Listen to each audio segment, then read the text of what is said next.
Oke, bismillah. Statement Al-Quran syifa sebagai obat. Apa itu syifa? Itu dulu. Ya, apa itu syifa? Saya ingin selalu bergerak dengan pemahaman yang jelas.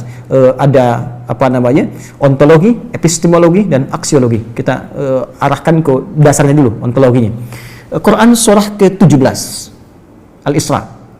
Ya, di ayat yang ke-82. Allah memberikan statement tentang syifa di situ. Ya, paling kiri agak ke tengah sedikit. Wa nunazzilu minal Qur'ani ma huwa syifaa'un wa rahmatun lil mu'minin wa la yazidudz zalimina illa khasara.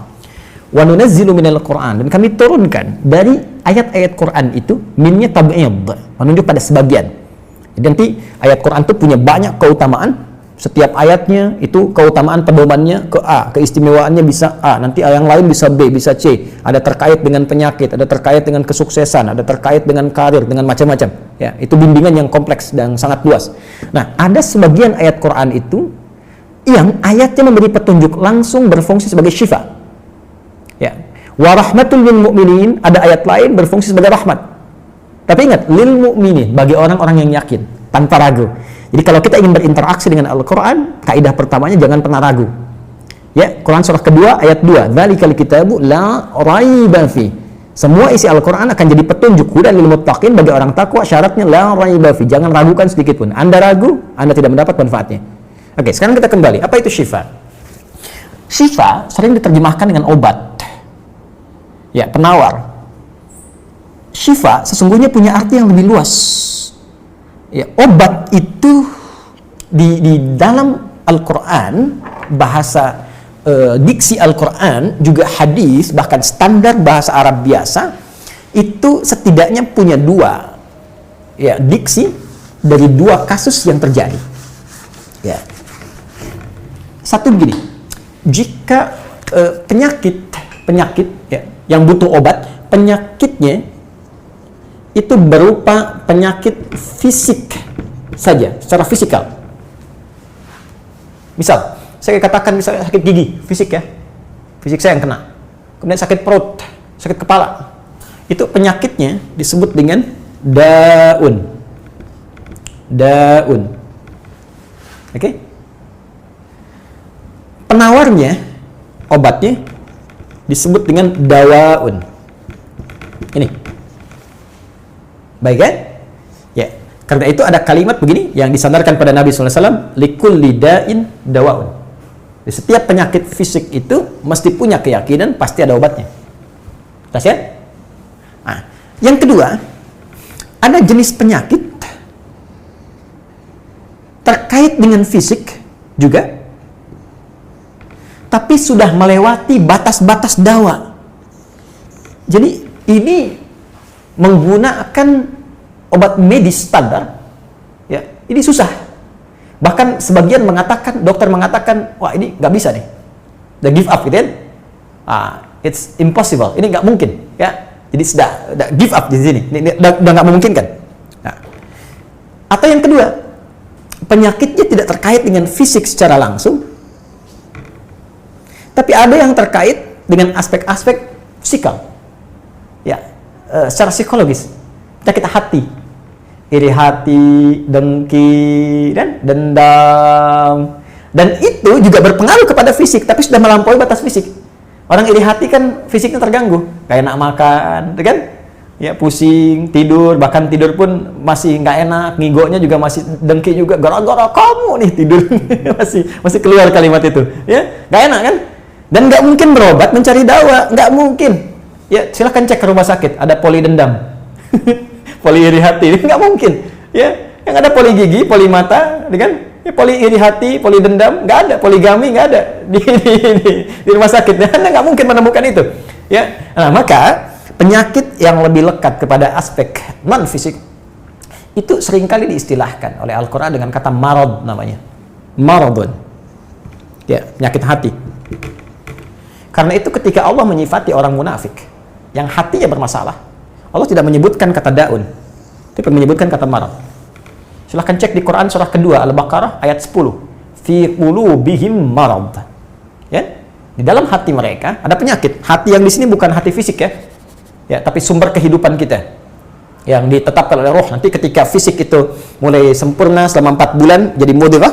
Jadi kan ada 3 tahapan seperti kita ketahui, ya. Dari mulai di Al-Arba'in, kalau kita baca Al-Arba'in, Al-Imam An-Nawawi, hadis nomor yang keempat, ya, an Abdullah bin Mas'ud radhiyallahu ta'ala anhu qala qala Rasulullah sallallahu alaihi wasallam huwa as-sadiqul masduq inna ahadakum yajma'u fi batni ummihi 40 yawman nutfah. 40 hari pertama ya itu baru berbentuk penyatuan, perpaduan antara spermatozoa dengan ovum, thumma yakunu alaihi 'alaqah, kemudian misla dzalika 'alaqah 40 hari kedua berbentuk zigot yang telah menempel di dinding rahim, thumma yakunu misla dzalika mudghah, 40 hari ketiga berbentuk mudghah, daging keratan. Bahkan sudah jadi bahasa sekarang ya di bahasan janin ya di kurikulum kedokteran saya lihat redaksinya sama, mudghah ya. Nah, dalam fase ini kemudian ditiupkan roh ya, wa yursalu alaihimul malak alaihil malak, dan diutus malaikat, wa yu'maru bi katbi arba'in, dan diperintahkan menetapkan 4 hal. Nah, saat ditiupkan roh ini itu terjadi kemudian penyatuan antara fisik dengan roh. Itu ada di Quran surah ke-15 ya, ayat ke-28. Ya, wa idz qala rabbuka lil malaikati inni khaliqun basyaran min salsalin min hama'in masdun fa idza sawaitu wa nafakhtu fihi min ruhi.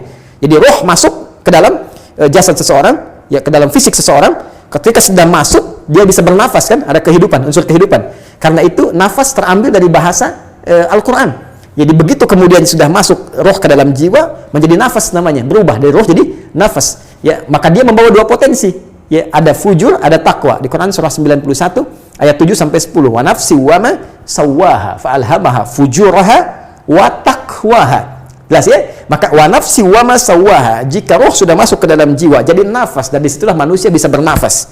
Tapi jangan lupa dia membawa 2 potensi. Ada potensi kebaikan, takwa, ada katalis kebaikan. Saya tidak mengatakan yang buruk. Itu katalisnya.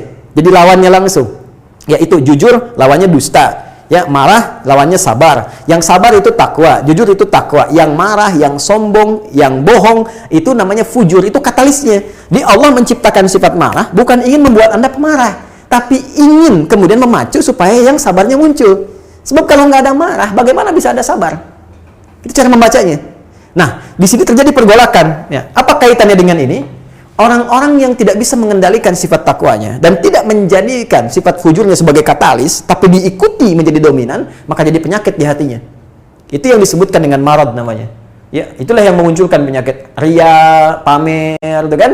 Sum'ah, ingin didengar orang, sombong turunannya, ya, kemudian dendam dan sebagainya. Ini marad. Marad ini dan penyakit yang sudah melewati batas fisik, kalaupun terkait dengan fisik, nggak ada obatnya dari dawa. Yang ada hanya syifa. Syifa.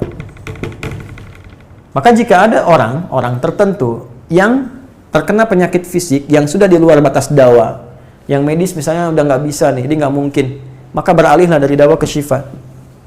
Ini yang pernah dilakukan oleh Nabi Ayyub alaihissalam.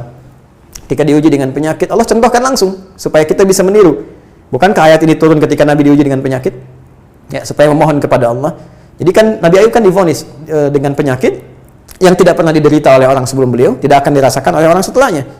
Yang paling menarik apa yang dilakukan? Ketika semua mengatakan nggak mungkin, lalu turun kemudian gambaran dari Allah.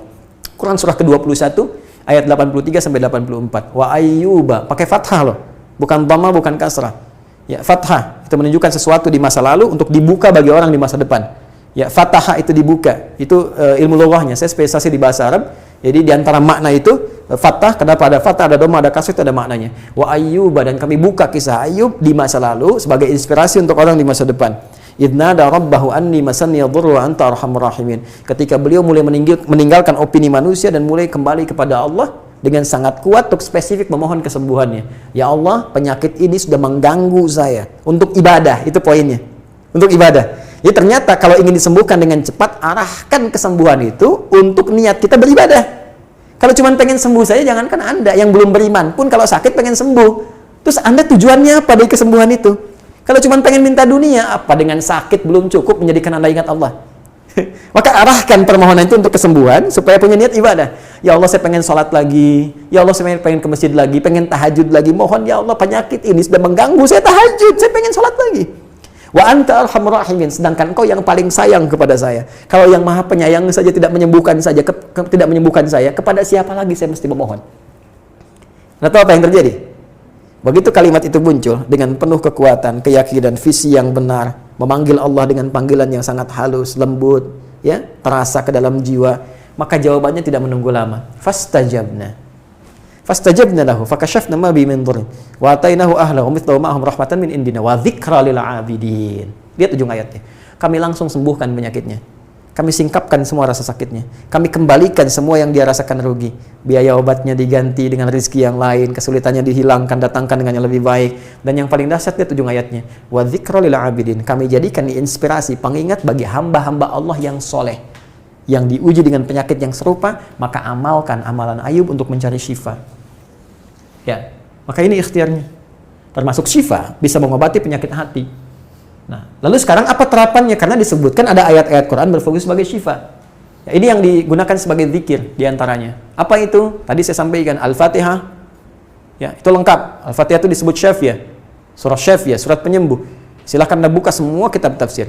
Di antara fadilah surah Al-Fatihah, kisah pertamanya adalah kisah seorang kepala suku di Arab yang digigit kalajengking. Bayangkan, kalajengking Arab pada saat itu. Ya, dan sudah kena racun dan sulit. Orang semua sudah give up, ini nggak mungkin. Ya, apa yang terjadi? Ditemukan sahabat Nabi, secara singkat diketahui, ditanya ada yang bisa menyembuhkan, mereka berkata Allah yang menyembuhkan. Tapi kami bisa berikhtiar. Dipanggil mereka, dibacakan Al-Fatihah sekali bacaan, tanpa diulang-ulang, tanpa pakai alat-alat tertentu, tiba-tiba syufia disembuhkan sampai diberikan hadiah berupa beberapa kambing. Tapi mereka, mohon maaf izin, Ibu Rektor dan sebagainya, mereka khawatir jadi gratifikasi. Dibawalah kambing itu kepada Nabi, disampaikan, boleh nggak makan dari sini? Jawab Nabinya apa? Dari mana kalian tahu kalau surat itu bisa berfungsi menyembuhkan? Al-Fatihah. Tapi gimana cara baca Al-Fatihahnya? Karena dulu orang sekali baca sembuh, sekarang orang 1000 kali malah nambah penyakit. Apa yang salah? Nah, berarti nanti ada terapan lagi ilmu yang lain, kan? Nanti ada surah ke-26, Asy-Syu'ara ayat 80 itu zikirnya Nabi Ibrahim. Biasanya saya praktekkan ini, ya termasuk dengan kawan-kawan, saya suka sampaikan kalau ada yang dirasa-rasa sambil dipegang, sambil kembalikan kepada Allah, baca wa idza maridtu fahuwa yashfin. Kalau saya sakit pasti Allah sembuhkan, nggak mungkin dititipi penyakit kalau nggak ada hikmah di balik itu. Bisa pernah saya amalkan saat undang saya ke Kalimantan untuk ceramah, tiba-tiba ceramahnya ba'da maghrib, sore hilang suara. Hilang. Sama sekali nggak ada. Ya begitu sholat, ya kita sama amalkan tadi dengan penuh keyakinan, minta ikhtiar juga pakai fresh care gini, tapi kita minta ya Allah, ya wa idza maridtu fahuwa yashfin, kalau saya sakit pasti Allah sembuhkan. Nggak mungkin ditugaskan kalau Allah nggak berikan perangkatnya, pasti diberikan. Nah, tahu apa yang terjadi? Begitu ngimamin maghrib, suara keluar serak-serak basah. Begitu tausiah, keluar sempurna. Ba'da isya nyambung, keluar sempurna. Habis ceramah, hilang lagi suara. Hilang lagi suaranya, supaya disuruh istirahat, gak banyak nanya orang gitu kan. Tapi itu menarik. Dan puncaknya tadi, Quran surah ke-21 ayat 83 sampai dengan 84. Tergantung kasusnya. Kalau di kasusnya misalnya kasus mohon maaf ya terkait dengan kehamilan, nanti ada lagi yang lain ayat-ayatnya ya. Misal di Quran surah ketiga ayat 38 sampai 39, nanti di Quran surah ke-19 menjelang persalinan dari ayat ke-25 sampai dengan ayat ke-26, nanti di Quran pas kalau sudah berkembang janinnya, ada di Quran surah ke-7 misalnya ayat 189 dengan doanya dan turunan lainnya. Bahkan bisa diamati teman-teman yang di SPOG misalnya atau di kebidanan, ada nanti ayat-ayat spesifik. Quran surah ke-22 ayat yang kelima, ya ada di Quran surah ke-23 Al-Mu'minunnya ya ayat 11 sampai 13 itu lengkap sekali. Kita bisa gali sampai ke situ. Itu yang kita maksudkan syifa. Jadi keluarkan ayat-ayatnya, tapi bukan sekedar dibaca, dalami isinya. Sehingga paham apa yang harus dilakukan. Karena di sini nanti ada konsep ikhtiar juga. Ikhtiarnya bagaimana, ya secara medisnya seperti apa, dan pertolongan kepada Allahnya bagaimana. Terakhir Nabi pernah datangi seseorang, dia minta disembuhkan. Ya Allah, ya Rasulullah, si fulan sakit, tolong sembuhkan. Kata Nabi, idzhab ila tabib, pergi ke dokter. Kata orang ini, Anda kan Nabi, tinggal berdoa disembuhkan. Jawab Nabi sangat elegan. Pertanyaan orang ini bagus, Anda Nabi, berdoa dikabulkan, pasti.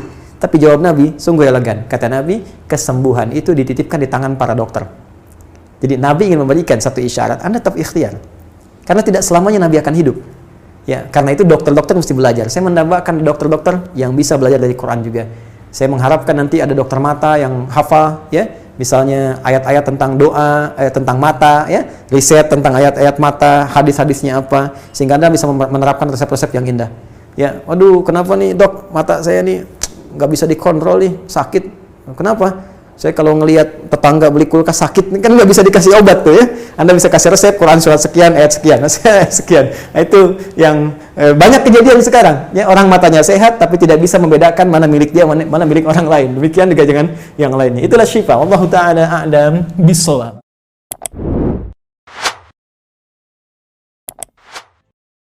wabarakatuh.